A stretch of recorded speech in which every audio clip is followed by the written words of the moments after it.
Rahayu. Para pemirsa yang saya hormati, kita berjumpa kembali dalam kegiatan dari Lembaga Pengkajian Pelestarian dan Pengembangan Budaya Nusantara Raket Prasojo. Nah, para pemirsa yang saya hormati, dalam berbagai video kita sudah sering kita sampaikan dan juga ketika kita wawancara dengan Romo Wiku Satya Dharma Telaga di Kota Solotigo. Dan hari ini pun kegiatan sekarang pun kita masih di kediaman beliau. Kita sering mendengarkan, sering kita jelaskan dan tadi juga dari Romo Wiku juga dijelaskan bahwasanya ajaran leluhur kita itu memang ada. Yang diberi nama ajaran Dharma, ajaran Sanatana Dharma, ajaran Budi, atau dibalik dengan sebutan ajaran agama, ajaran Tirta. Dan kata Hindu itu hanya sekedar label saja, merek saja yang diberikan oleh Departemen Agama pada waktu itu tahun 1959. Rasanya akan membuat kita bertambah penasaran, terutama generasi muda.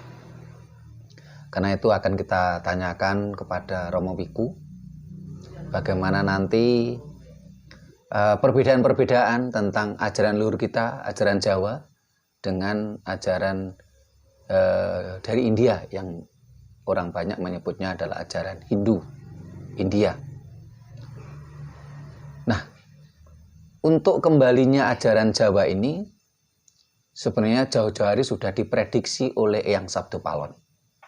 Karena itu sebelum kita nanti ngobrol-ngobrol sama Romo Wiku Satya Dharma Telaga, mari kita simak dulu Kidung Sabdo Palon nagih janji pupuh dandang gulo podo kaping 11 ya, podo yang ke-11 sampai podo ke-15 yang akan dibawakan oleh saudara kita Ken Sanada dari Kediri.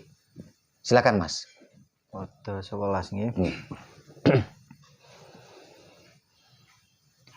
Pepestining nusa tekan janji yen wis jangkep 500 warsa kapitung jaman Islame nusa bali mrang ingsun jawi budi madhepnya wiji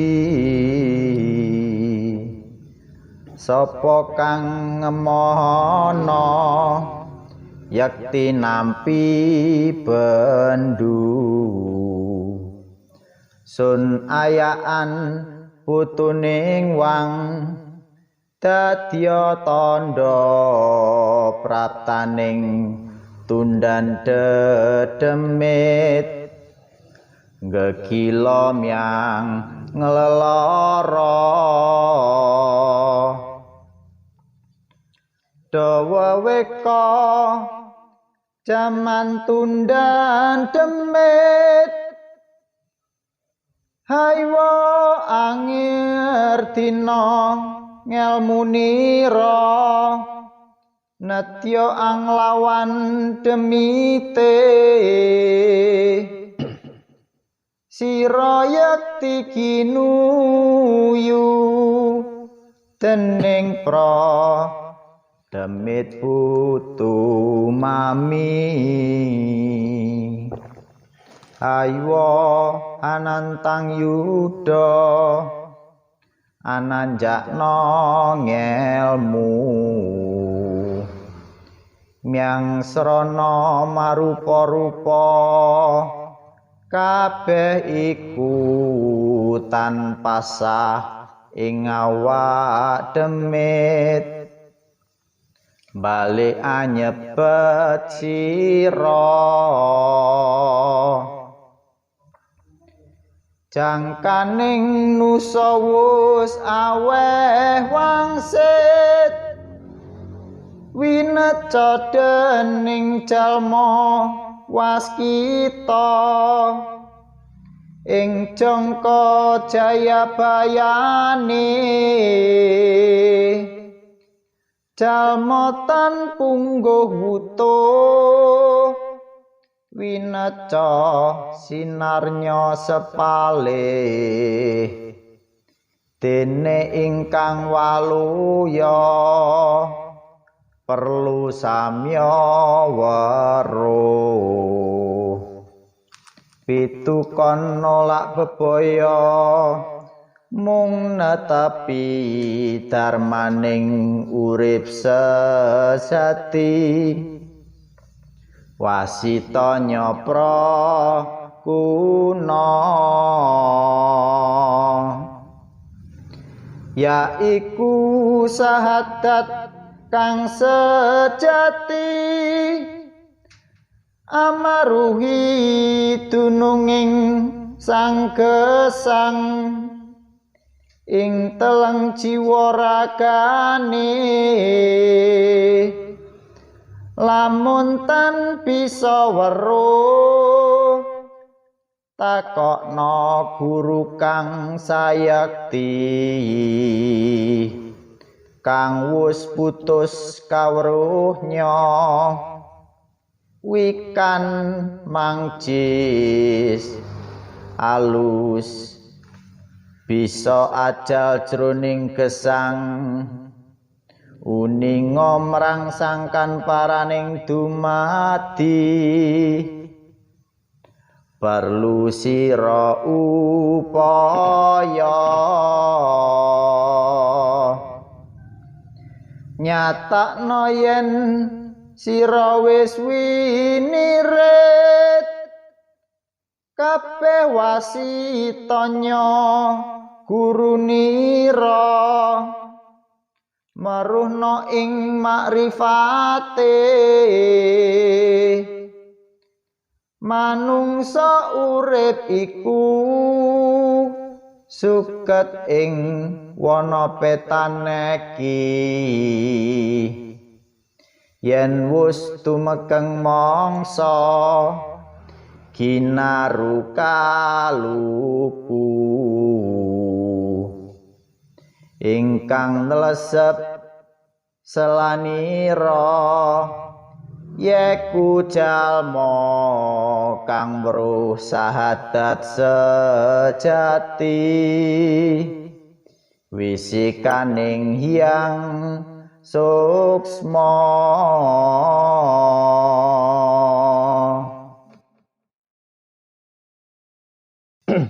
Terima kasih Mas Ken Sanada dari Kediri.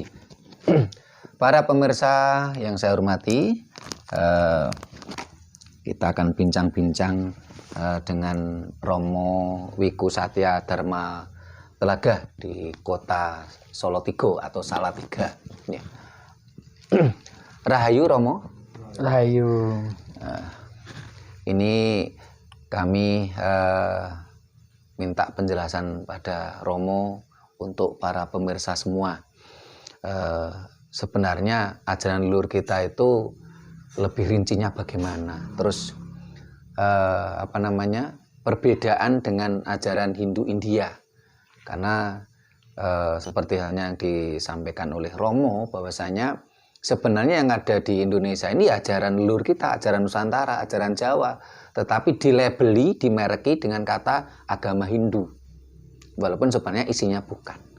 Nah, silahkan Romo, monggo kita minta penjelasannya supaya jadi pencerahan pada seluruh anak bangsa.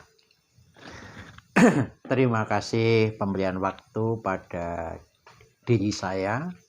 Mudah-mudahan saya bisa memenuhi apa yang menjadi kehendak saudara kami. Perlu diketahui bahwa agama Hindu adalah agama yang dilabel oleh Menteri Agama pada waktu tahun 1959. Yang aslinya agama Hindu adalah agama Dharma atau agama Budi atau agama Sanatana Dharma. Sedangkan nama Dharma itu artinya kebenaran, Sanatana itu adalah abadi atau langgeng. Jadi apa yang diwariskan oleh leluhur kita itu adalah agama yang langgeng dan abadi. Mungkin para pemirsa ingin tahu siapa yang disembah, siapa yang dipuja oleh leluhur kita Jawa. Dalam beberapa naskah dalam lontar menyebutkan leluhur Jawa itu menyembah Brahman. Jangan keliru dengan Brahma. Brahman adalah Tuhan yang Maha Esa atau Sang Hyang Widiwasa atau Gusti ingkang Maha Suci. Kalau Brahma itu adalah manifestasi Tuhan dalam bidang mencipta. Jadi antara Brahma dengan Brahman sudah berbeda jauh. Kemudian Sang Hyang Widiwasa itu adalah Nirguna Brahman. Artinya Tuhan tak berbentuk dan tak terpikirkan. Itu Tuhan yang disebut Nirguna Brahman. Nirguna Brahman ya, Romo ya. Tak terpikirkan, tak terpikirkan dan tak berbentuk. Tak berbentuk dan tak terpikirkan. Ya. Jadi kalau ada yang mengatakan Tuhan itu bentuknya begini-begini, itu salah sebetulnya. Jadi kita tidak bisa menafsirkan Tuhan itu seperti ini, tidak bisa. Sedangkan ada lagi Saguna Brahman. Jadi ada istilah Nirguna Brahman, ada Saguna Brahman. Tuhan itu berpribadi dengan nama dan bentuk. Maksudnya begini, Tuhan itu punya manifestasinya pencipta. Itu digambarkan sebagai Brahma. Tuhan sebagai pemelihara, lalu disebut Wisnu. Ada lagi Tuhan mengembalikan kepada asalnya, nama lain Pralina, itu sebagai Siwa. Nah, Brahma, Wisnu, Siwa ini digambarkan sebagai Saguna Brahman, yaitu Tuhan seolah-olah mempunyai pribadi. Kemudian selanjutnya kitab suci. Sebelum kitab suci itu dibukukan, kitab suci leluhur Jawa itu berbentuk lontar. Setelah ada kemajuan, lontar ini dibukukan menjadi Weda. Karena isinya bermacam-macam, maka Weda ini dipisah menjadi dua. Weda Sruti dan Weda Semerti. Weda Sruti itu wahyu yang didengar. Kemudian Weda Semerti wahyu yang diingat. Jadi leluhur kita, para resi kita itu ada pesan-pesan yang diingat. Nah, ingatan ini dikelompokkan menjadi Weda Semerti. Jadi ada 2 Weda, Weda Sruti dan Weda Semerti. Surti Romo atau Sruti? Sruti. Sruti. Ya, Sruti. Betul. Kemudian di dalam ajaran agama Sanatana Dharma atau agama Hindu itu ada 3 kerangka ajaran. Satu adalah tatwa. Tatwa adalah filsafat tentang ketuhanan. Etika, orang leluhur Jawa mengatakan susila. Itu adalah etika. Kemudian yang ketiga adalah upacara.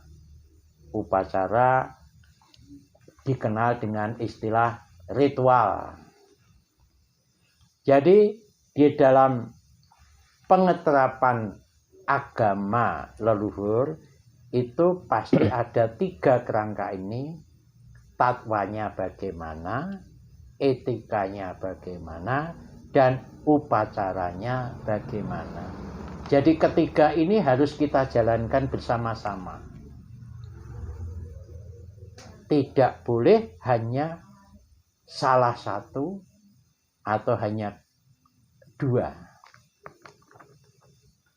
Kemudian yang perlu diketahui, agama leluhur kita itu punya tujuan. Nah, tujuannya apa? Kalau mungkin ada yang bilang tujuan itu ke surga. Di dalam leluhur Jawa itu surga bukan tujuan yang terakhir. Surga adalah hanya tempat bersinggah sementara. Nah, kemudian tujuan agama leluhur, agama Hindu atau agama Sanatana Dharma itu apa? Di dalam kitab Weda disebutkan Moksartam Jagadita Yaca Idi Dharma. Dharma di sini artinya agama adalah alat untuk mencapai moksa dan mencapai kesejahteraan hidup makhluk di jagadita ini, di dunia ini. Moksa di sini artinya manunggaling kawula Gusti. Asal manusia dari Tuhan, kita akan kembali kepada Tuhan. Itulah yang disebut moksa. Lah kemudian kalau kita mempunyai tujuan moksa, jalan apa yang ditempuh oleh leluhur kita, orang Jawa? Ada 5 cara untuk mencapai moksa. Cara pertama adalah bhakti yoga. Bhakti yoga artinya hormat, sujud, taat, menyembah, dan cinta kasih. Itulah yang disebut bhakti yoga. Yang kedua, karma yoga. Apakah karma yoga? Karma yoga adalah subha karma. Subha karma artinya berbuat yang baik. Yang ketiga adalah jnana yoga, yaitu mendalami pengetahuan suci, bijaksana. Jadi kalau orang meninggalkan kebijaksanaan dan tidak mau mendalami pengetahuan suci, dia bukan tergolong jnana yoga. Yang keempat adalah raja yoga. Raja yoga adalah mengendalikan diri dan menggembleng diri. Raja yoga ini dikenal orang dengan nama samadhi atau meditasi. Yang kelima adalah karma kanda, yaitu melaksanakan upacara-upacara dengan sesaji. Kelima yoga ini yang dilakukan oleh leluhur kita dan sampai sekarang masih dilaksanakan. Mungkin dari pemirsa ingin tahu asal agama leluhur Jawa atau agama Hindu atau agama Sanatana Dharma. Agama Sanatana Dharma atau agama Dharma ini berasal dari Nusantara, dari Indonesia. Dan mungkin dari para pemirsa belum pernah dengar bahwa Nusantara atau Indonesia itu namanya Sakadwipa.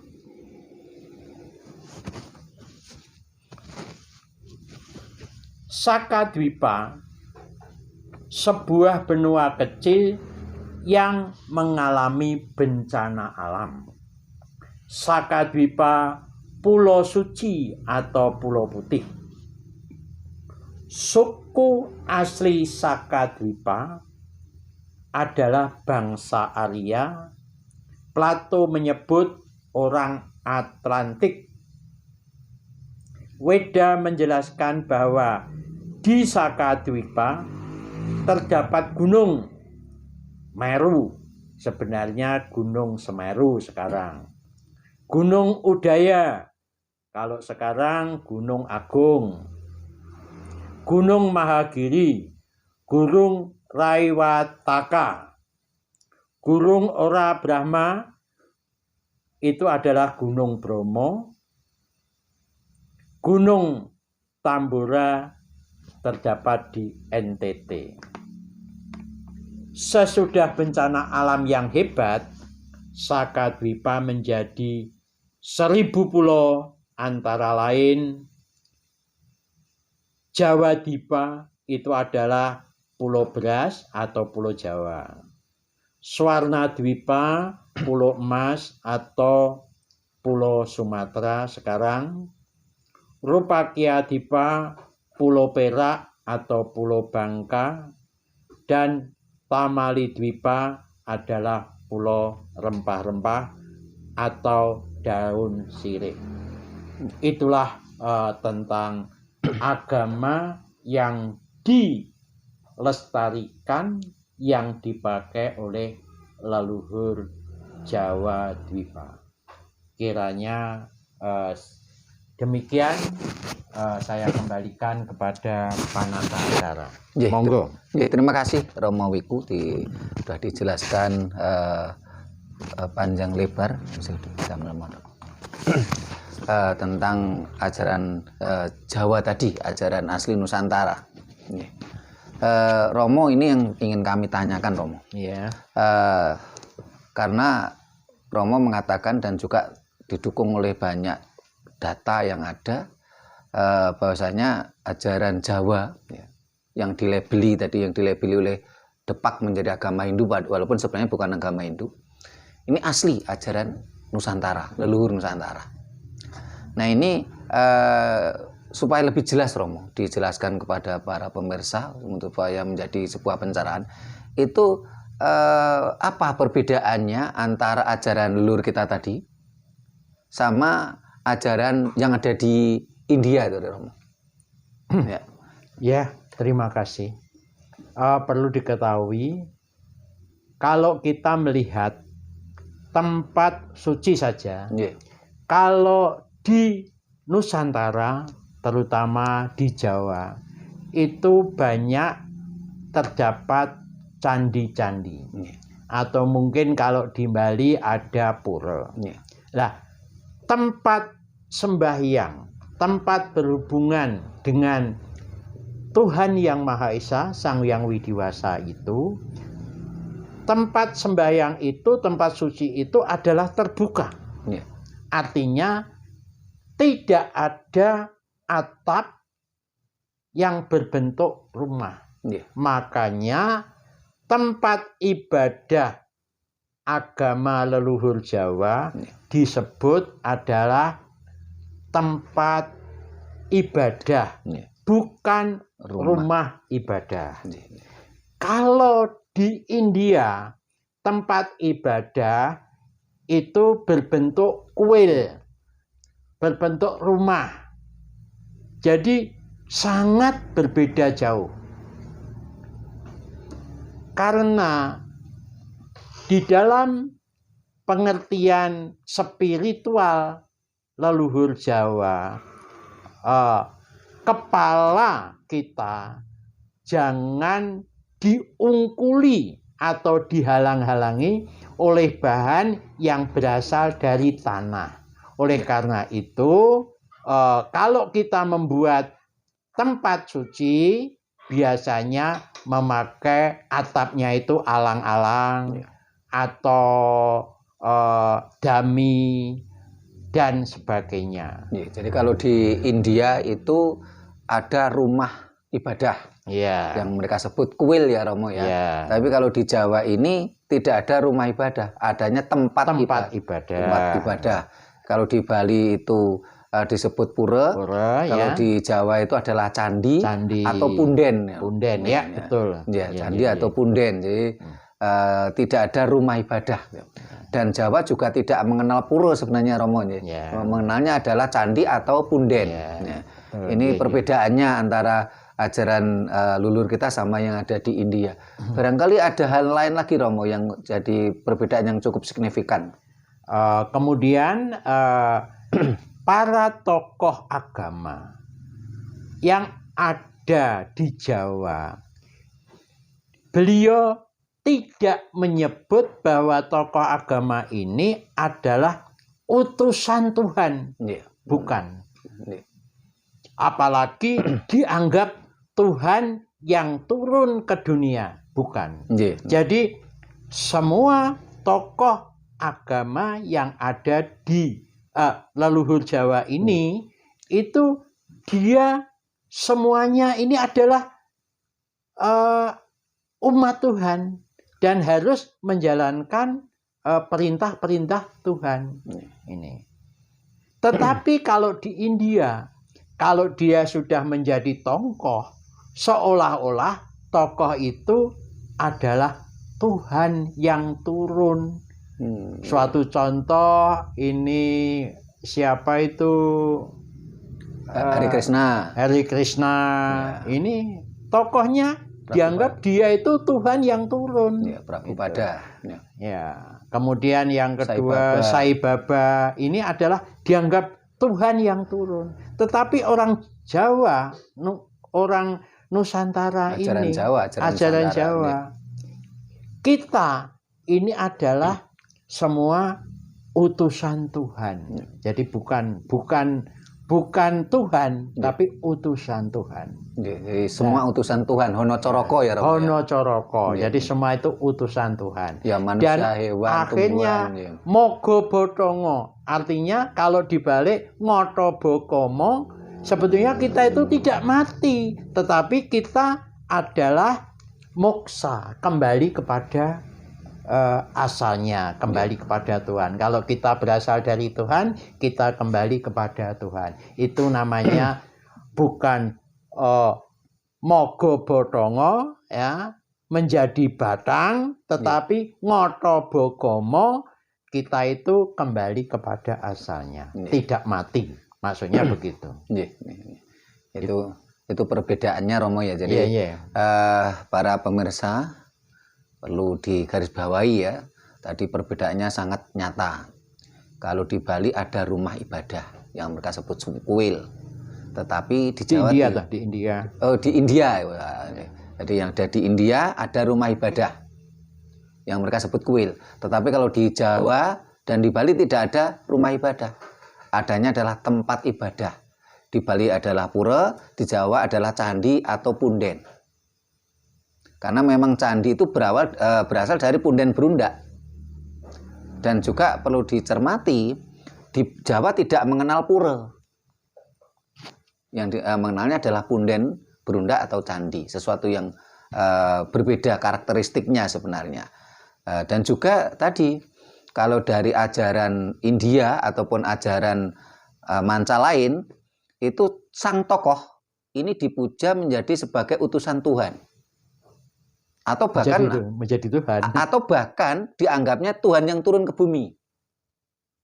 Ada ajaran manca yang menganggap sang tokoh kan utusan Tuhan.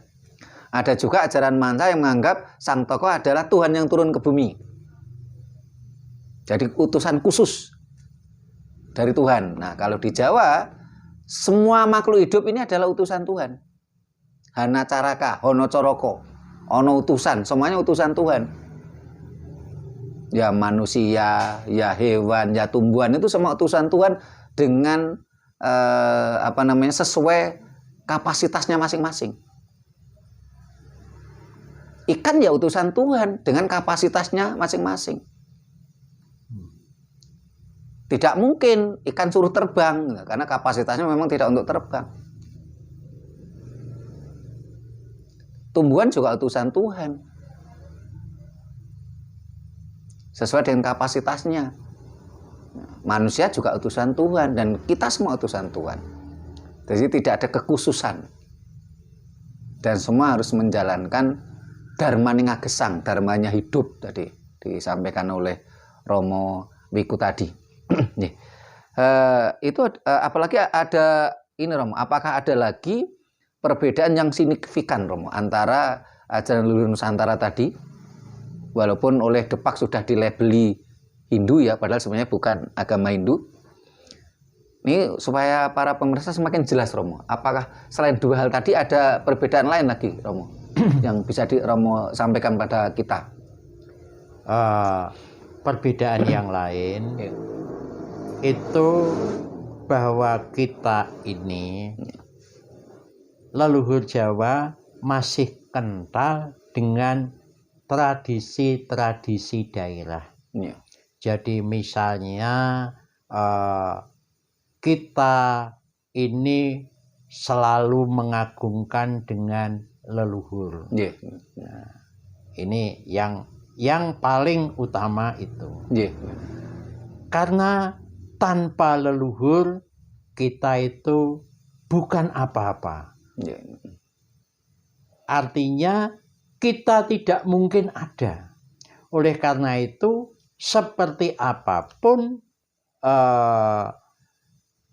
yang namanya menghormati leluhur, ini masih kental kita lakukan.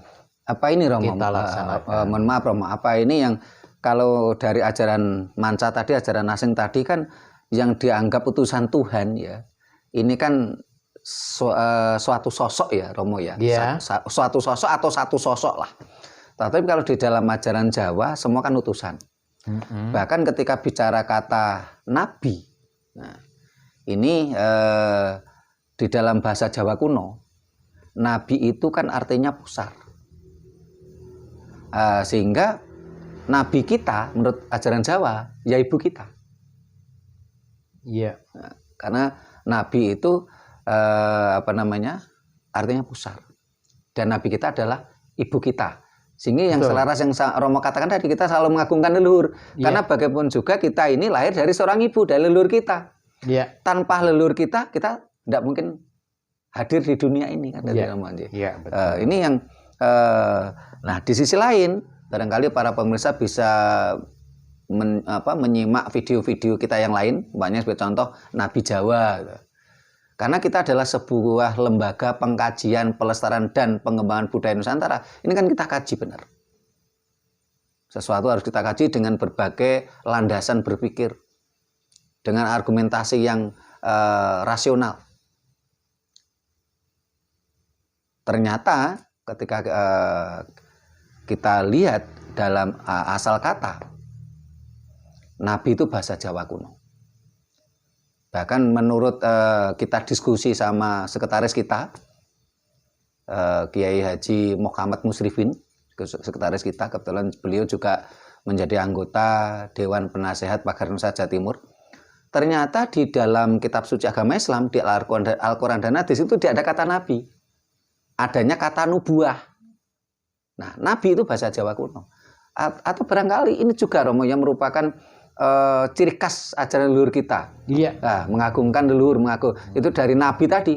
Nabi kita adalah ibu kita. Betul. Iya. Jadi di Jawa ini semua wanita yang sudah melahirkan anak adalah nabinya anaknya gitu loh.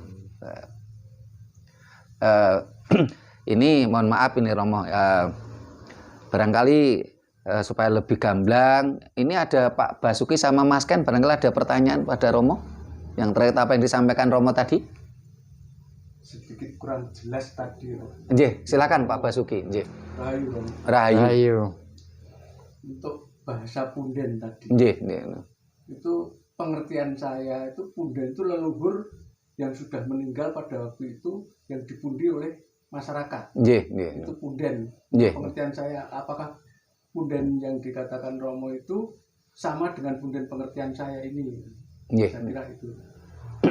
Nggih. Silakan Romo. Iya, terima kasih. Ini ada pertanyaan yang sangat baik, yaitu punden.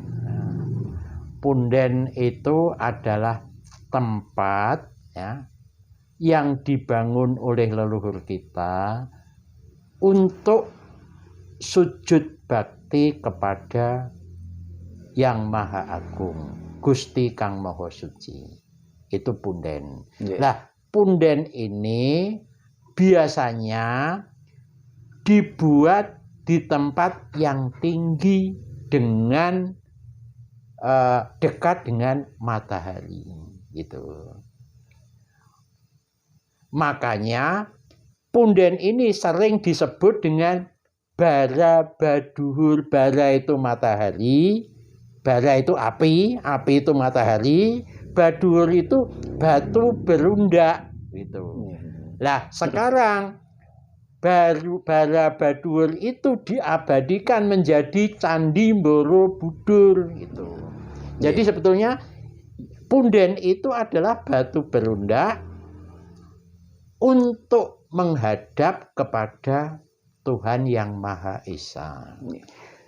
Dari perkembangan zaman, karena tempat itu adalah tempat yang dianggap suci, kemudian orang-orang generasi berikutnya, orang-orang yang dianggap berjasa, orang-orang yang dianggap baik, itu dikubur di punden, sehingga punden itu seolah-olah menjadi kuburan gitu. Itu perkembangan zaman. Makanya di dalam punden itu biasanya ada pohon nogosari. Nah, ini nogosari itu. Jadi setiap punden biasanya pasti ada pohon nogosari. Itu. Nggih. Jadi di mana ada pohon Nogosari, disitulah dulu bekas punden. Nggih. Itu yang Terima dapat kasih saya Romo. sampaikan. Nggih. Barangkali begini Pak Basuki ya, perlu kita tambahkan. Ada kata punden, ada kata pepunden. Kalau punden itu merujuk kata tempat.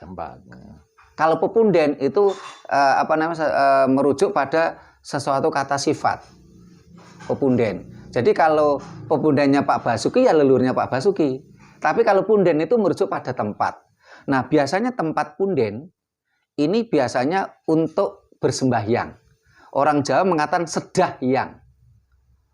Sedahyang dalam perkembangannya zaman menjadi dahyang.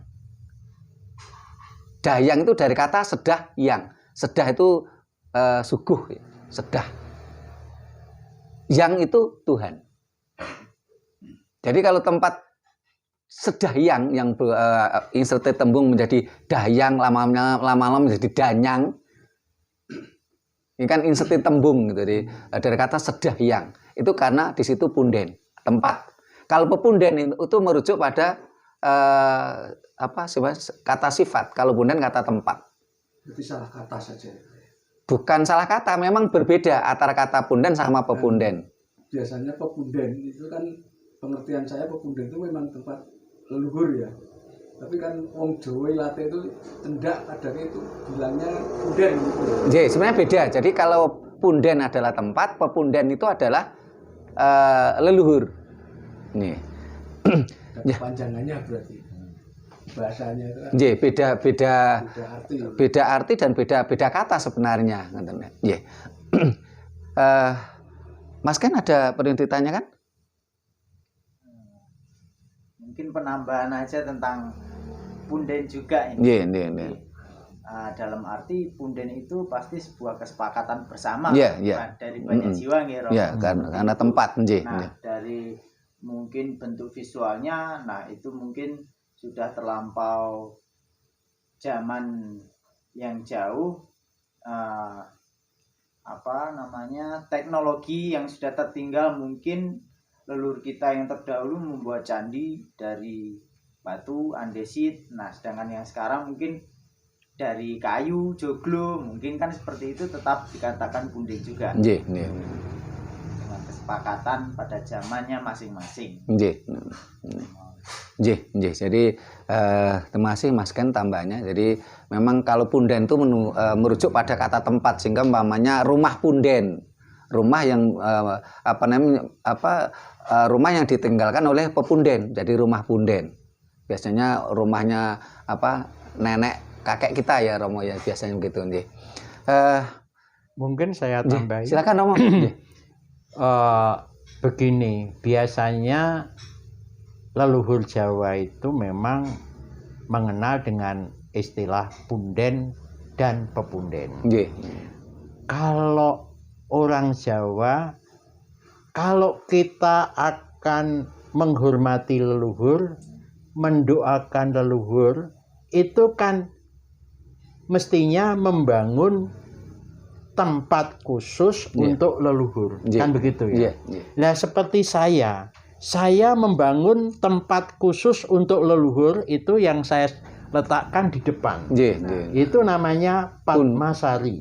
Jadi kalau saya tidak mendoakan leluhur itu tidak di kuburan, tidak, cukup di depan rumah menghadap Padmasari. Karena apa? Leluhur setelah sempurna kembali, dia selalu saya doakan karena saya merasa hutang kepada leluhur. Hutang budi ya, hutang budi, hutang segala-galanya kepada leluhur. Oleh karena itu saya hanya bisa mendoakan kepada leluhur lewat candi atau Padmasari yang telah kami bangun di depan rumah. Mungkin kalau orang Bali namanya Kamolan. Jadi ada tempat yang namanya Kamolan. Kamolan itu berasal dari mula. Jadi mula di sini adalah leluhur mereka yang mula-mula. Itu. Wah, ini Romo. Jadi ternyata ajaran Nusantara ini kan saling terkait Romo ya. Jadi mula saya jadi ingat Ugamo Batak. Ugamo Batak itu kalau menyebut Tuhan atau leluhurnya itu mula jadi Nabolon, kalau nggak salah. Nah, ini namanya ada saling keterkaitan, dan ini namanya disinilah salah satu perbedaan antara ajaran Jawa dengan ajaran Manca tadi, Romo. Kalau dalam ajaran Jawa tadi Romo sampaikan mendoakan pepunden atau leluhur itu di tempat punden yang sudah dibuat, tidak harus ke kuburan. Karena di dalam ajaran Jawa itu leluhur kita ini urip iku langgeng. Ya, betul. Yang tidak langgeng itu raga. Jadi tidak menjadi demit kuburan gitu loh. Tidak jadi demit kuburan menunggu masa tertentu untuk dibangkitkan atau gimana. Itu ajaran kita, ajaran leluhur Jawa seperti itu. Itu salah satu perbedaannya juga ini Romonya. Ternyata banyak sekali perbedaannya Romo ya. Antara ajaran Jawa sama ajaran Manca, terutama tadi yang dibahas karena ajaran Jawa dilabeli Hindu oleh Depak. Akhirnya kita coba pilah-pilah. Ternyata memang betul-betul banyak bedanya. Mudah-mudahan suatu saat nanti dalam perkembangannya yang Depak sekarang jadi Kemenak itu tidak lagi melabeli Hindu lagi. Kalau umpamanya sekarang ada ajaran India seperti Hare Krishna, Sai Baba dan macam-macam itu mau jadi Hindu ya silakan. Toh memang mereka dari India. Tapi ajaran leluhur Nusantara tidak lagi dilabeli Hindu. Entah itu dilabeli Dharma, karena di berbagai lontar itu yang memang disebutnya Dharma. Dharma. Ya, betul. Kalau kata Dharma saya yakin di Jawa bisa terima, di Bali bisa terima, orang-orang yang masih ngugemi ajaran leluhur di seluruh Nusantara bisa terima, karena di berbagai serat-serat kuno lontar, entah itu yang Sasak, Bali, Jawa, Sunda, Batak, ini ada kesamaan. Ini mudah-mudahan alam semesta berkehendak ini Romo ya, sehingga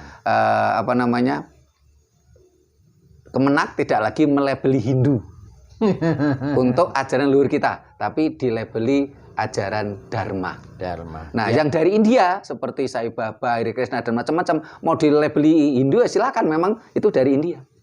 Untuk pilah-pilah supaya bangsa ini berjati diri yang kuat gitu loh. Karena bangsa yang besar adalah bangsa yang kuat jati dirinya.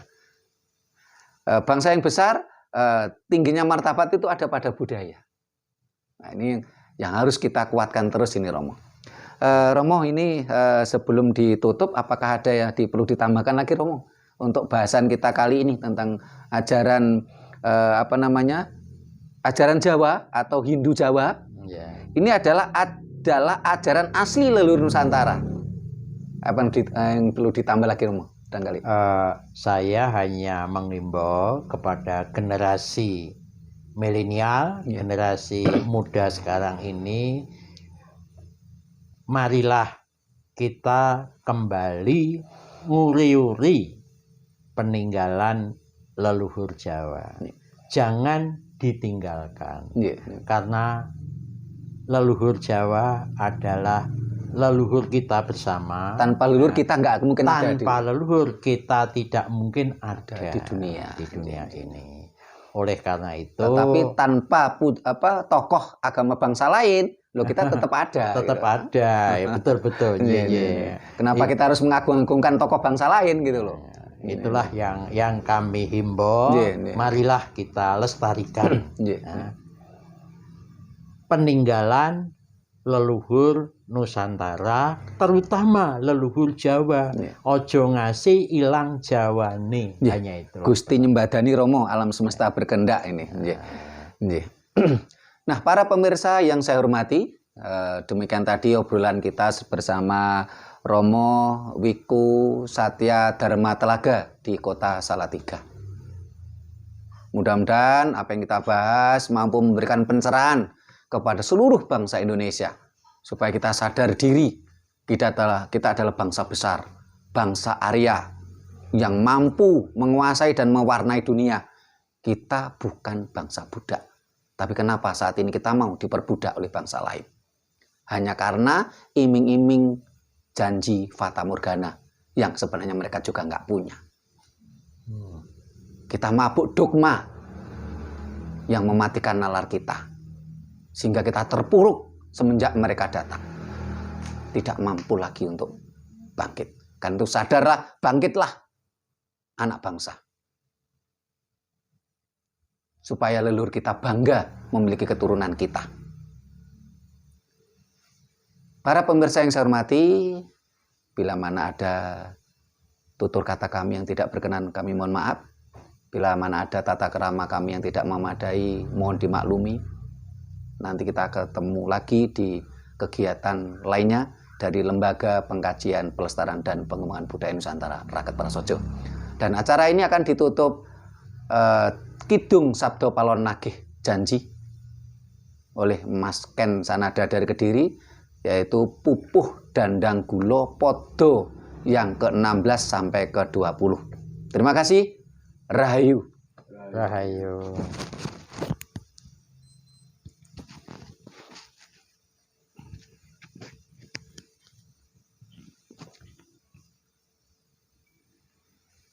Podo 16 nggih.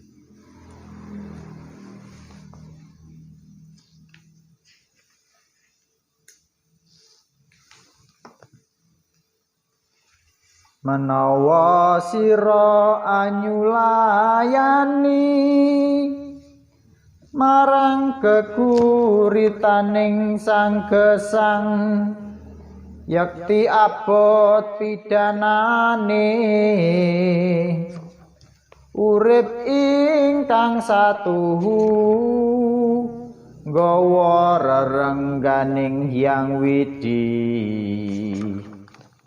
Kodradatan anyitra marang kersa agung, lamun wus tumeking mangsa kekuritaning gesang blabar dumati, laksita madya padha gagaring sahadat kang sejati, karsa lamun urip iku tunggal kabeh nyang sifate, gelaring jagat iku pratanda purbaning hyang widi, kuasa nganakno jagat nyang kuasa angukut, paranipun kabeh sifat marang sangkane yeku sumbering urip, purwanira dumadya,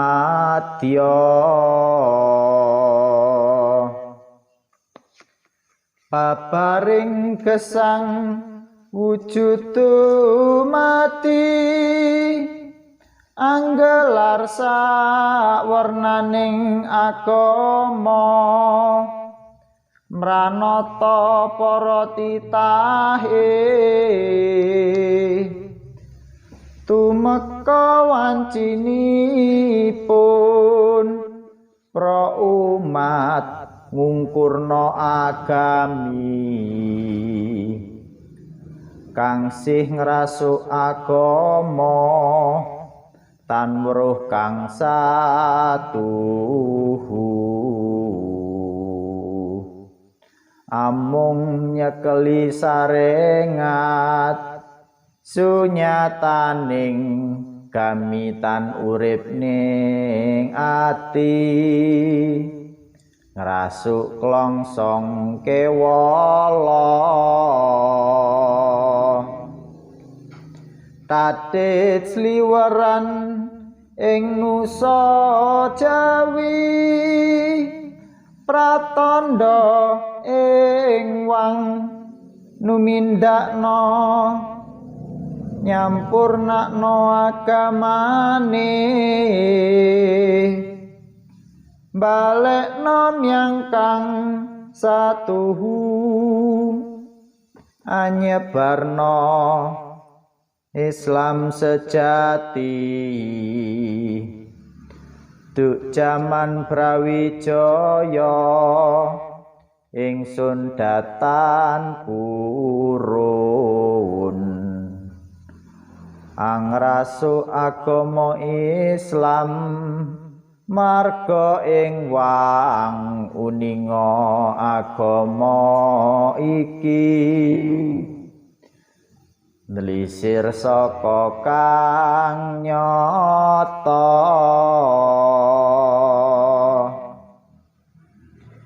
ngelingi marang gesang sesami yen sirotan ngetut karsaning wang yakti abot panandangi